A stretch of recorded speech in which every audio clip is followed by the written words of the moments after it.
It's good to interact with so many people around the world. I hope I have something to offer. I should just tell you a little bit that for the last 30 years, while working with the Agricultural Research Service, our challenge has been to develop new technologies to help farmers do a better job of keeping nitrate out of the groundwater. In Nebraska, we have a lot of irrigation and we have a lot of groundwater. So we have contaminated groundwaters because of manures and over-application of fertilizer.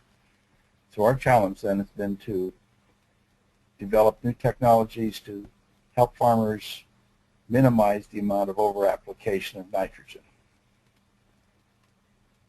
What I would like to start with is just to illustrate to you the similarities that can happen between an aerial photograph in the upper left that has been processed to form a normalized difference vegetation index map, and the one on the lower right, it's a yield map.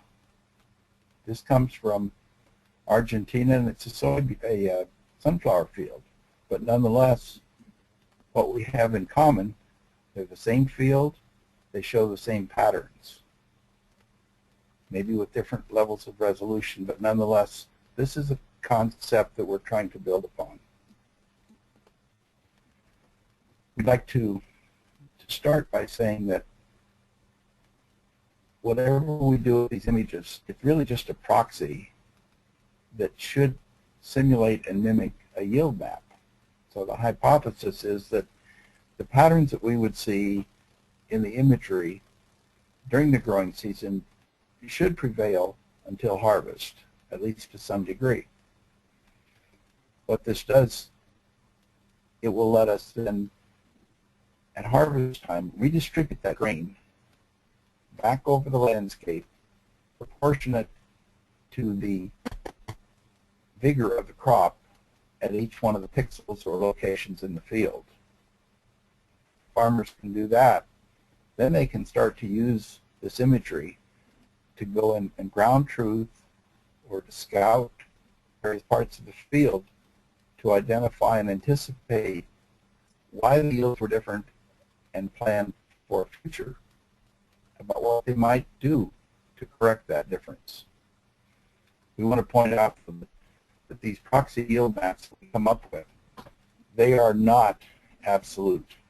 They are not a predictor of how much total grain would be produced on that farm. It's only a relative indication of where the grain is likely to be more or less than other parts. So why do we consider this? Well, we've talked about ground truthing, but there's nothing like having a living plant in that field that you can look at, you can size it up before harvest to determine how vigorous it is, why it might not be vigorous. There may be signs of nutrient stress or deficiencies in the leaves. It could be insect damage, any number of things like this. But if you're in the field already, it's a good time to take some tissue samples, either of the leaves or the stalk, or perhaps a soil sample, so that you can take it to the laboratory and compare it between different parts of the field.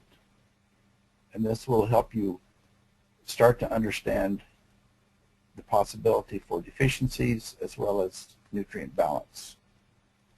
And then finally, I need to point out that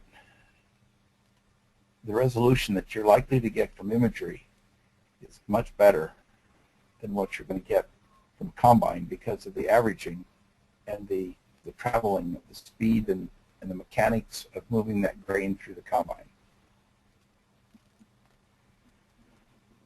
If we take a look at and think about the pixel size or the size of each cell that we might get from imagery or satellites, it can vary from a few inches up to several meters. So we have multiple different sizes and spatial resolutions that are available. But with our combines, most of them are at least 4 meters wide, and some of them over 12 meters wide on the header. So now we've got some very, very large pixels especially relative to what we might have with some of the new modern photography. Even satellites down to 1 meter resolution is much better than you're going to see with the yield monitor.